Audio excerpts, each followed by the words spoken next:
Good morning student. पूरे polynomial में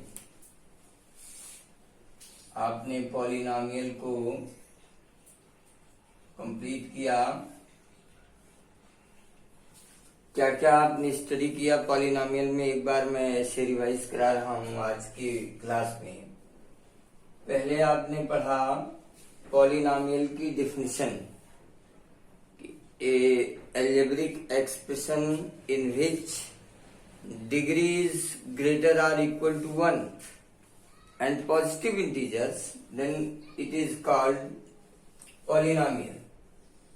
तो ये पॉलिनॉमियल का रिकॉग्निशन पर आपने पढ़ा कि how can be detect, how can be recognize given expression is polynomial or not polynomial in your exercise number 1.1।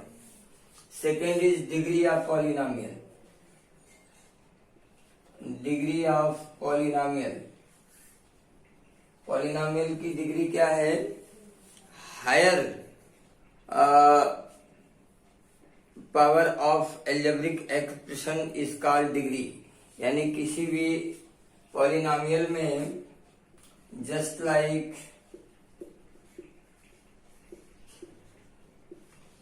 It is a polynomial और हायर इसका पावर क्या है? 5। तो इसकी डिग्री कितनी हो गई? 5। यानी this polynomial is degree of 5। तो ये वेरी शार्ट क्वेश्चंस हैं। फिर आपको कोफिशिएंट आपने पढ़ा, कोफिशिएंट को कैसे हम पहचानेंगे? Find the coefficient of x cube, find the coefficient of x square, find the coefficient of this. तो किसी भी स्टेप के कोफिशिएंट में उसके बगल में जो न्यूमेरिकल डिजिट लिखी हुई है वो उसका कोफिशिएंट है। जैसे इसका क्या है? 4, ये क्या है? 2, यहाँ पे कुछ नहीं लिखा तो 1 और बाकी ऐसे सब। ये तो कांस्टेंट ऑलरेडी है। तो इस तरह आपने इसको पहचाना। फिर काइंड्स ऑफ पॉलिनॉमियल में हम आते हैं। काइंड्स ऑफ पॉलिनॉमियल में काइंड्स ऑफ पॉलिनॉमियल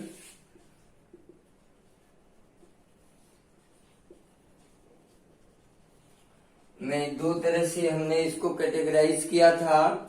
एक number of degree, on the basis of degree. जैसे जो लीनियर पॉलिनॉमियल होते हैं हैविंग डिग्री 1 डिग्री के जितने भी पॉलिनॉमियल हैं उनको लीनियर पॉलिनॉमियल कहते हैं।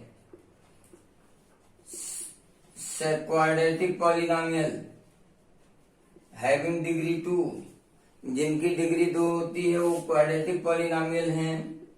और तीसरा क्यूबिक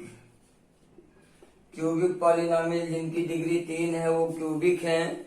और उसके बाद सब हम पॉलिनॉमियल। ये डिग्री के बेस पे कैटेगराइज किया गया। और on the basis of number of steps में आपने कैटेगराइज किया मोनोनॉमियल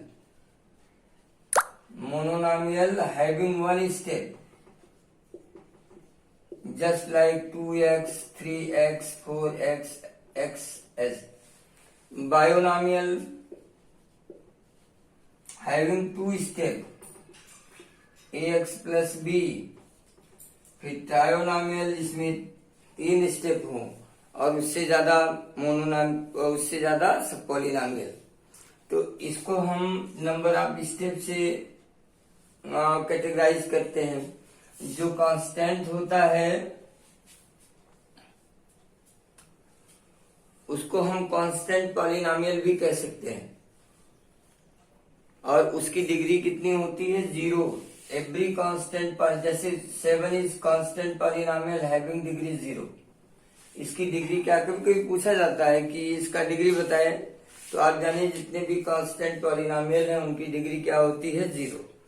इसके बाद और आगे आप आते हैं तो आपको रिमाइंडर थ्योरम आप पढ़ते हो। The most important remainder theorem, px is, आज मैं रिवाइज ही करा रहा हूं, कुछ नया नहीं है। px is any polynomial and for a real number a when px is divided by px is divided by x minus a, px is any polynomial in which n is greater or equal to 1 and for any real number a x minus a divides px, then remainder will be pa, यानी जो pa होगा वो इसका reminder होगा। इस पे आपने बहुत सारा वर्क किया है। एक एग्जांपल जो लोग नहीं पढ़े आप देखो, मान सपोज दैट पी एक्स सी आपका x square plus 2x plus 3 कोई पॉलिनॉमियल है क्वाड्रेटिक, और आपने इसको x माइनस 2 से डिवाइड करके रिमाइंडर आपको चाहिए, तो a की जगह कितना है 2। यहाँ पे देखिए a की जगह कितना कंपेयर करेंगे, a की जगह 2 तो p2 निकालेंगे, रिमाइंडर मिल जाएगा 4 प्लस 3 11, ये रिमाइंडर हो गया। तो ये रिमाइंडर थ्योरम था। फैक्टर थ्योरम क्या है, इसके बाद जस्ट आपने स्टडी किया है फैक्टर थ्योरम। फैक्टर थ्योरम क्या है, if px is any polynomial in which n is greater और equal to 1 and for any linear polynomial x minus a pa equal to 0।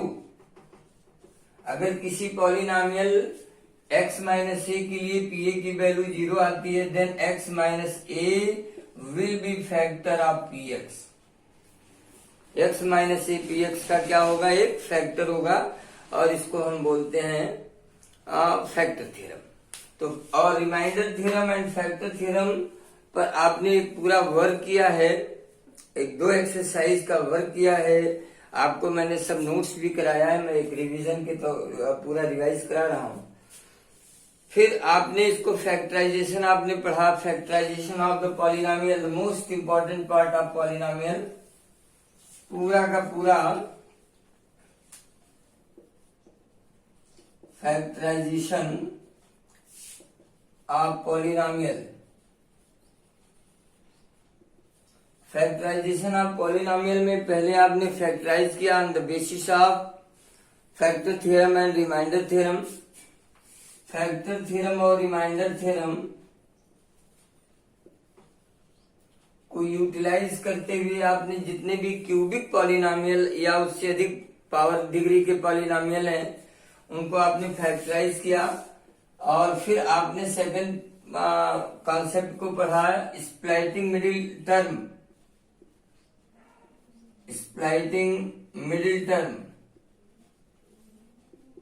Middle term को स्प्लाइट करते हुए आपने पढ़ा। फिर तीसरा आपने पढ़ा using algebraic identity. Algebraic identity को यूज करके फैक्टराइजेशन पूरा पढ़ा एक्सरसाइज लास्ट में, और बहुत सारे क्वेश्चंस थे जिनको आपने किया। कई एल्जेब्रिक आइडेंटिटी हैं, just like x plus a का square, x minus a square, x square minus a square, x cube minus a cube, x cube plus a cube, and x cube plus y cube plus z cube minus 3xyz is equal to 1/2 of x plus y plus z in bracket x minus y का square plus y minus z का square plus z minus x का square. तो जितनी भी identity को हमने पढ़ाया use किया आपके बुक में, उन सबको आप प्रिपेयर कर लीजिए, आप तैयार कर लीजिए, प्रिपेयर कर लीजिए, अच्छे से तैयार कर लीजिए। एक क्वेश्चन छोड़ा था मैंने, तो बच्चे ने स्टूडेंट ने मुझसे मैसेज किया कि आप उसको कंप्लीट कर दें, तो मैं कंप्लीट कर देता हूं। लास्ट है give the possible expression for the length and breadth of the following rectangle 35y square plus 13y minus 12। ये एरिया है, area of any rectangle. Factorize करेंगे तो 35 इंटू माइनस 12, मिडिल टर्म को स्प्लाइट कराने के लिए तो आपका ये मल्टीप्लाई नेगेटिव आएगा, मतलब मिड इन टर्म दो टर्म के डिफरेंस में स्प्लाइट होगा, राइट।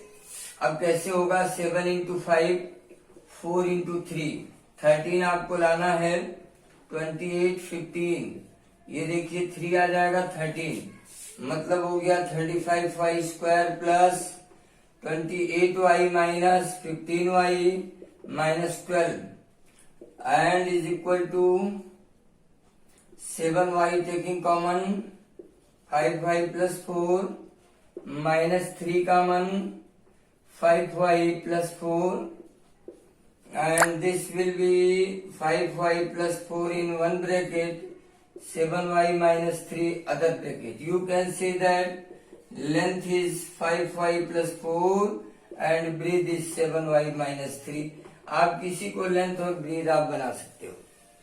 तो ये लास्ट क्वेश्चन था। तो अब पॉलिनॉमियल में कुछ नहीं है, पॉलिनॉमियल पूरी तरह से मैंने कंप्लीट कर दिया।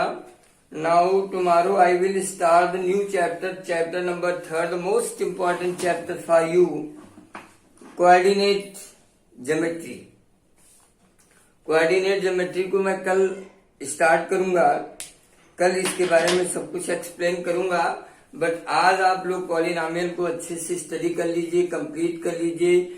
और भी अगर कोई प्रॉब्लम किसी एक्सरसाइज में, किसी क्वेश्चन में आपको आती है, then you can message me and I will try to clear your problem.